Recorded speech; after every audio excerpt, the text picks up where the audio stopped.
Assalamualaikum warahmatullahi.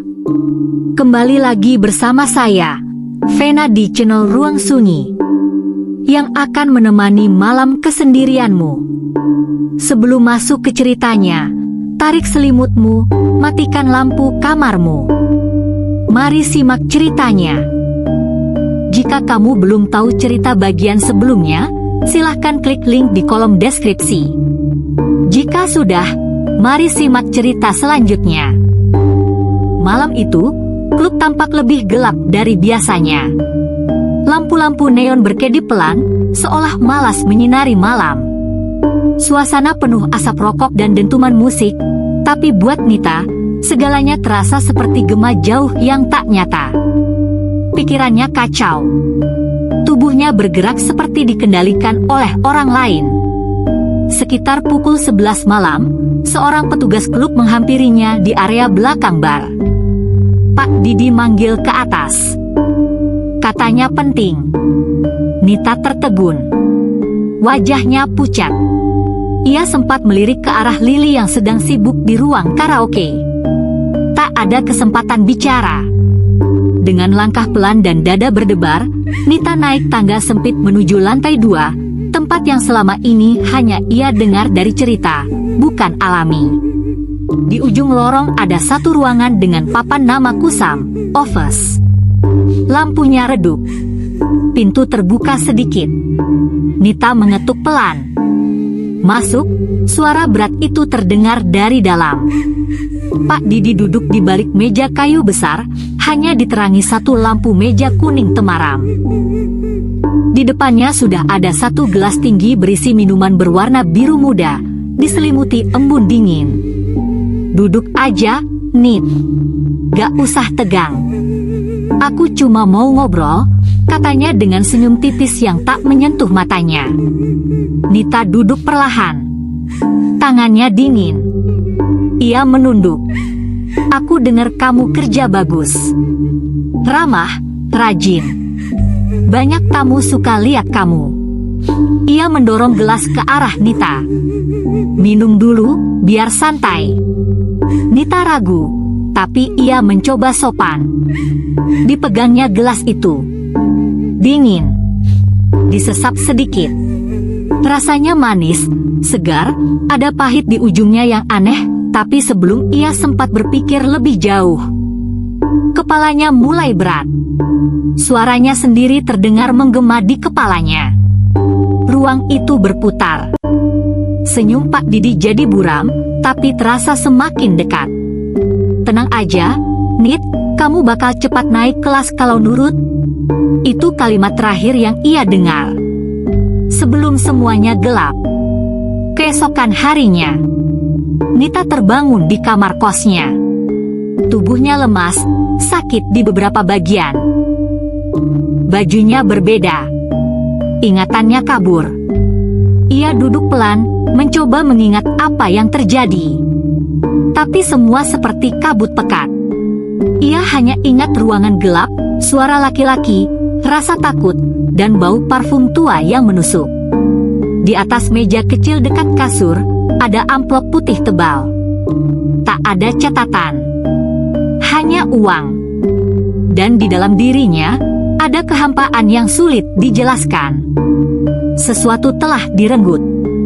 Dan ia tahu siapa yang melakukannya. Udara seolah berhenti. Nita duduk di kasurnya dengan punggung menempel ke dinding, mata kosong menatap amplop putih berisi uang yang masih tergeletak di meja. Tangannya gemetar saat menyentuhnya.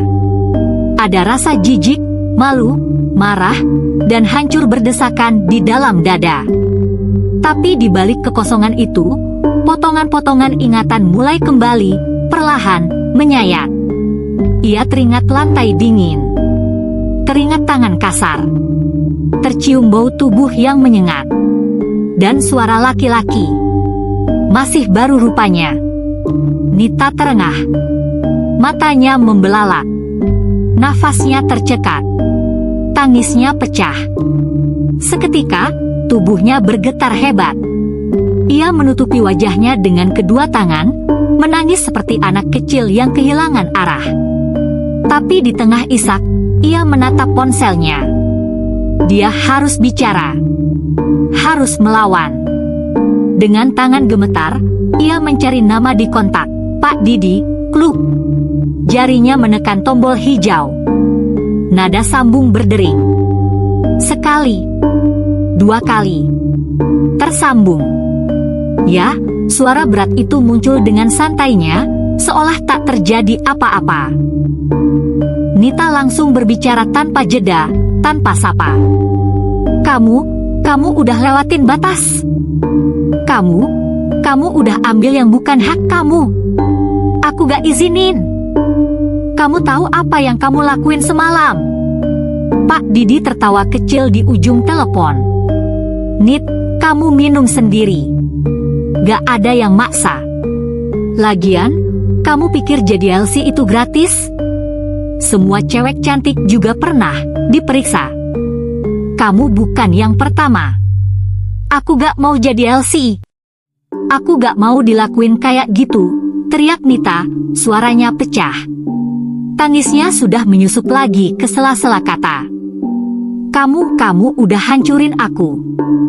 Pak Didi mendesah, lalu nadanya berubah tajam. Kalau kamu gak suka, keluar aja. Berhenti. Gak usah banyak drama. Gak akan ada yang percaya juga omongan kamu. Kamu siapa? Hah? Anak baru. Gak punya nama. Mau cerita ke siapa? Polisi? Masyarakat? Keluarga kamu di kampung? Nita terdiam. Seketika, seluruh dunia runtuh dalam diam. Ia hanya bisa mendengarkan napas berat dari ujung seberang, diselingi tawa sinis yang menyayat. Lalu suara itu menambahkan, dan kalau kamu bikin ribut, nama kamu yang rusak. Kamu tahu aturan main di sini. Mau lanjut? Ikut sistem. Gak mau? Angkat kaki. Gampang. Sambungan diputus. Telepon jatuh dari tangan Nita, membentur lantai. Ia kembali menangis, kali ini tanpa suara. Tangis yang dalam, tertahan, penuh luka.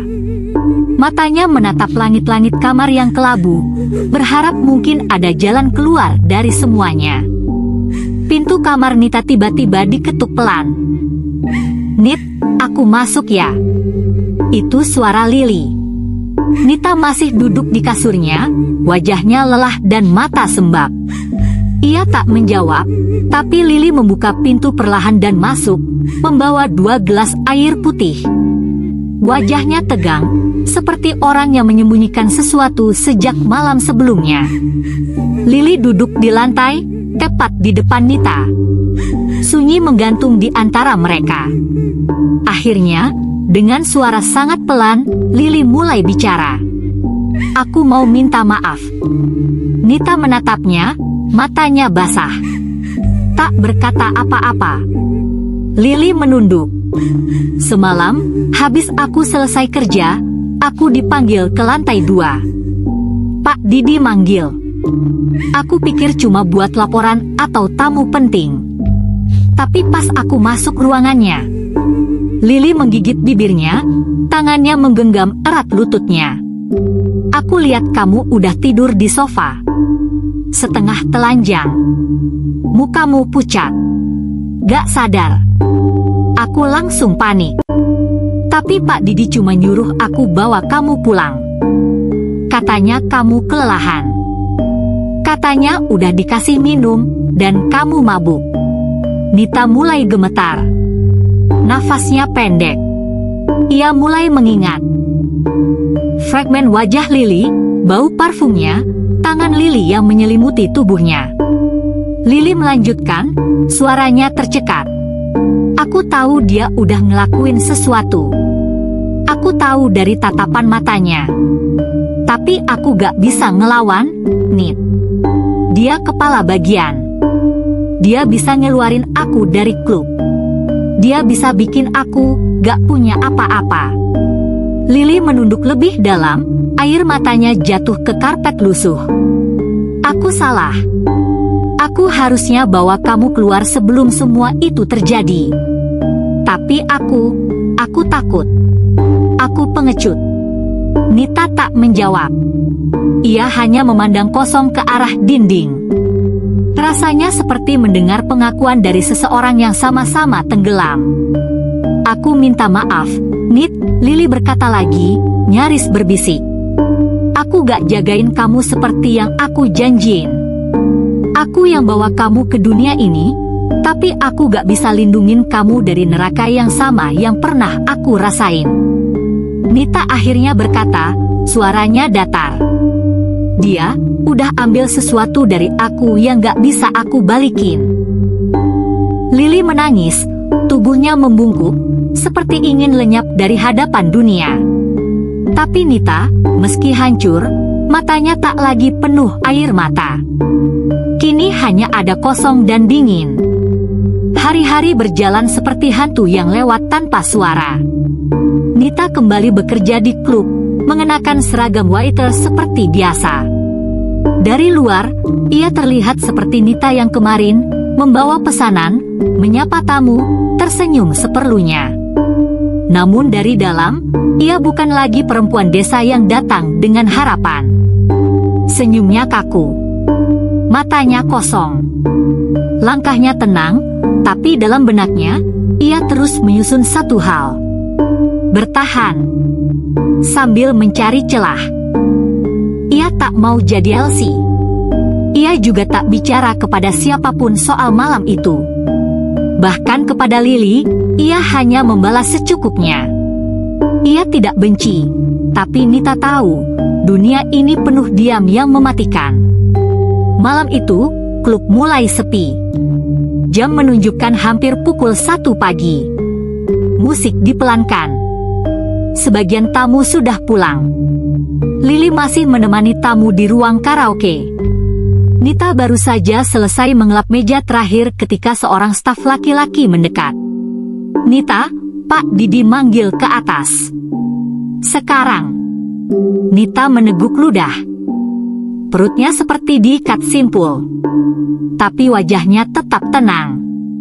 Oke. Ia naik ke lantai 2 dengan langkah pelan. Tangga sempit itu terasa lebih dingin malam ini. Sesampainya di depan pintu ruang kepala bagian, ia berhenti sejenak. Menarik napas dalam. Ketukan pelan. Masuk, suara berat itu terdengar lagi. Sama seperti malam itu. Nita membuka pintu perlahan. Pak Didi duduk santai, mengenakan kemeja gelap, rokok di jari, asap mengepul ke atas lampu gantung. Ia melirik ke arah Nita, lalu tersenyum kecil. Kamu masih kerja. Hebat juga. Aku kira kamu bakal ngilang kayak yang lain. Nita tak menjawab. Ia berdiri tegak. Pak Didi mematikan rokoknya di asbak. Kamu tahu kenapa aku panggil? Enggak, Pak. Pak Didi berdiri. Melangkah pelan mengitari meja. Matanya menyapu tubuh Nita dari atas ke bawah. Karena aku masih penasaran. Malam itu terlalu cepat. Aku mau lebih santai sekarang. Kamu ngerti maksudku, kan? Nita menegakkan bahunya, menahan nafas. Jantungnya berdetak keras, tapi suaranya tetap tenang. Saya datang bukan buat itu. Saya kerja di sini sebagai waiters, Pak. Pak Didi tertawa kecil. Kamu pikir kamu masih bisa milih? Udah pernah saya cicip, Nit. Jadi gak usah akting polos lagi. Kamu udah masuk dunia ini. Keluar? Susah. Apalagi kalau saya bilang ke bos kamu, anak ini bikin masalah. Saya gak mau jadi Elsie. Pak Didi mendekat. Terlalu dekat. Bau tubuhnya kembali menusuk hidung Nita, seperti malam itu. Tapi kali ini Nita tidak mundur. Kalau kamu nolak, aku bikin kamu gak bisa kerja lagi di kota ini. Wajah Pak Didi kini serius. Kamu pikir kamu siapa? Nita menatap mata pria itu. Dalam diam, ada kobaran api. Tapi bibirnya tetap tenang. Saya cuma orang kecil, Pak. Tapi bahkan tikus kecil, kalau dipaksa masuk sudut, bisa gigit juga. Pak Didi menyipitkan mata. Suasana menjadi hening. Tegang. Keluar, suara Pak Didi akhirnya terdengar pelan tapi dingin. Tapi ingat, Nit. Kamu milih jalan yang salah. Nita berbalik. Membuka pintu. Melangkah keluar tanpa menoleh sedikit pun. Tapi sebelum menutup pintu, ia berkata lirih. Kita lihat siapa yang bakal jatuh lebih dulu. Langkah Nita terasa berat saat turun dari lantai 2. Hatinya sesak. Kakinya gemetar. Begitu sampai ke ruang pantry di belakang bar, sebuah ruangan sempit dengan kulkas tua dan meja kecil penuh botol kosong, ia langsung menutup pintu, menyandarkan tubuh ke dinding, dan jatuh terduduk. Tangisnya pecah. Bahu Nita bergetar hebat. Ia menutup mulutnya agar isaknya tak terdengar dari luar. Napasnya kacau, campuran amarah dan ketakutan memenuhi dadanya. Kenapa harus dia? Kenapa semua orang diam? Apa memang tidak ada yang peduli kalau tubuh perempuan hanya dianggap jatah kekuasaan? Pintu pantry terbuka pelan. Lili masuk. Wajahnya cemas, matanya menyapu ruangan lalu jatuh pada tubuh Nita yang menggigil di pojokan. Nita. Ia buru-buru mendekat, berjongkok di sampingnya, memeluk bahu Nita yang basah oleh air mata. Dia manggil kamu lagi, ya? Tanya Lili lirih, sudah tahu jawabannya dari ekspresi Nita. Nita mengangguk perlahan, masih terisak. Dia pikir aku milik dia, gumam Nita di sela tangis. Lili menggenggam tangan Nita erat-erat. Dengar ya, Nit. Kamu gak sendiri. Aku tahu rasanya. Aku tahu betapa kotor dan hancurnya dunia ini. Tapi kamu harus kuat. Nita menggeleng. Aku capek, Li. Aku benci tempat ini. Aku benci diriku sendiri. Lili menarik nafas panjang. Matanya merah, suaranya serak, tapi ada kekuatan baru di dalamnya. Jangan benci dirimu, Nit. Kamu gak salah. Kamu korban. Kita semua korban. Tapi jangan kasih dia menang. Jangan kasih dia lihat kamu lemah. Nita mulai perlahan menenangkan diri. Tangisnya mereda sedikit demi sedikit. Ia menatap Lili dengan mata sembab. Terus aku harus apa? Lili diam sejenak, lalu berkata dengan lirih namun mantap. Kita cari cara keluar dari neraka ini. Tapi pelan-pelan. Kita harus hati-hati. Dan sampai saat itu datang, kamu harus bertahan. Berdiri. Jangan tunduk. Jangan kasih dia kuasa atas hidup kamu lagi.